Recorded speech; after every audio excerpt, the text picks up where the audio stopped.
चतुर किसान और उसकी अनोखी तरकीब। नमस्कार दोस्तों। आज मैं आपको एक ऐसे चतुर किसान की कहानी सुनाने जा रहा हूं जिसकी समझदारी ने गांव वालों को हैरान कर दिया। तो चलिए शुरू करते हैं। बहुत समय पहले की बात है।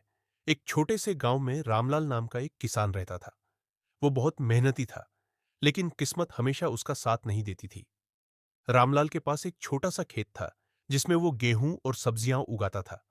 लेकिन उसकी सबसे बड़ी परेशानी थी गांव के बड़े जमींदार रघुनाथ।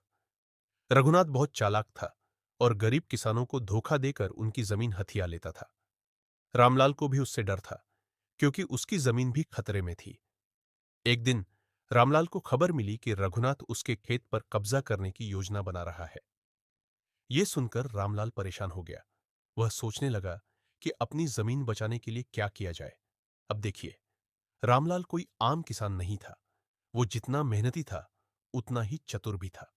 उसने एक ऐसा तरकीब सोची जिससे पूरा गांव दंग रह गया। रामलाल ने अपनी बीवी को बुलाया और कहा, भाग्यवान, हमें अपनी जमीन बचाने के लिए कुछ बड़ा करना होगा। मैं एक तरकीब सोच रहा हूं, पर तुम्हें थोड़ा मेरा साथ देना होगा। बीवी ने कहा, जो भी करना हो जल्दी करो, वरना ये जमींदार हमें कहीं का नहीं छोड़ेगा। रामलाल ने गांव के पंडित जी को बुलाया और उनके कान में कुछ फुसफुसाया। पंडित जी पहले तो हैरान हुए, लेकिन फिर हंसने लगे। उन्होंने कहा, वाह रामलाल, तुम तो बड़े चतुर निकले। ये तरीका वाकई कमाल का है। अब आपको भी जानने की जिज्ञासा हो रही होगी कि आखिर रामलाल ने ऐसा क्या सोचा। तो सुनिए। अगली सुबह रामलाल गांव के चौक पर आया और घबराए हुए स्वर में चिल्लाने लगा, अरे गांव वालों, मेरी जमीन पर भूत आ गया है। रात को अजीब अजीब आवाजें आती हैं और मैंने खुद देखा है कि खेत में कुछ सफेद साया घूम रहा है। गांव में ये खबर आग की तरह फैल गई। सभी लोग डर गए, यहां तक कि जमींदार रघुनाथ भी। उसने सोचा, अगर वाकई वहां भूत निकला तो मैं वहां अपना मकान कैसे बनाऊंगा। रघुनाथ ने अपने नौकरों को भेजा कि जाकर खेत की जांच करें।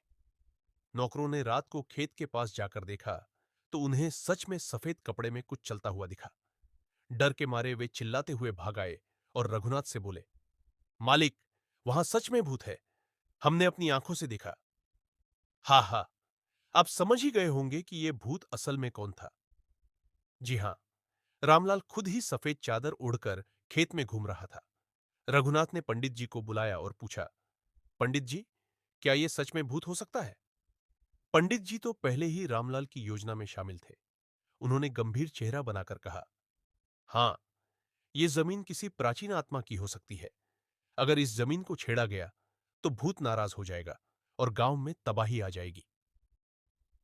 यह सुनकर रघुनाथ के हाथ पैर फूल गए। उसने तुरंत अपने सभी आदमियों को हुक्म दिया, इस खेत के आसपास कोई मत जाना। यह जमीन अभिशप्त है।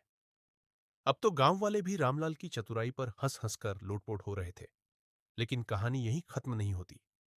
एक रात जब रामलाल अपनी सफेद चादर ओढ़कर भूत बनने निकला, तो उसे सच में किसी के चलने की आवाज सुनाई दी। उसने इधर उधर देखा, लेकिन कुछ नजर नहीं आया।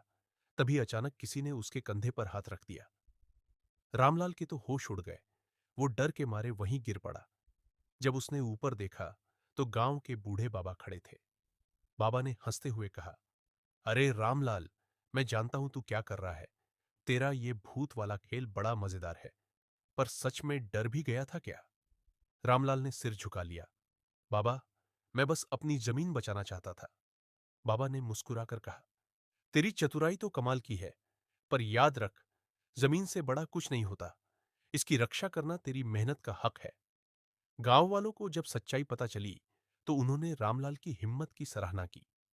उन्होंने मिलकर रघुनाथ के खिलाफ आवाज उठाई और पंचायत में फैसला हुआ कि अब कोई भी जमींदार गरीबों की जमीन नहीं छीन सकेगा।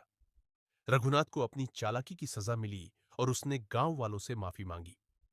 रामलाल ने राहत की सांस ली और अपने खेत को मेहनत से और भी हरा भरा बना दिया। अब उसका खेत न सिर्फ अनाज उगलता था, बल्कि गांव वालों के लिए एक सीख भी बन गया था कि समझदारी से बड़ी कोई ताकत नहीं होती। तो दोस्तों, इस कहानी से हमें क्या सीखने को मिलता है?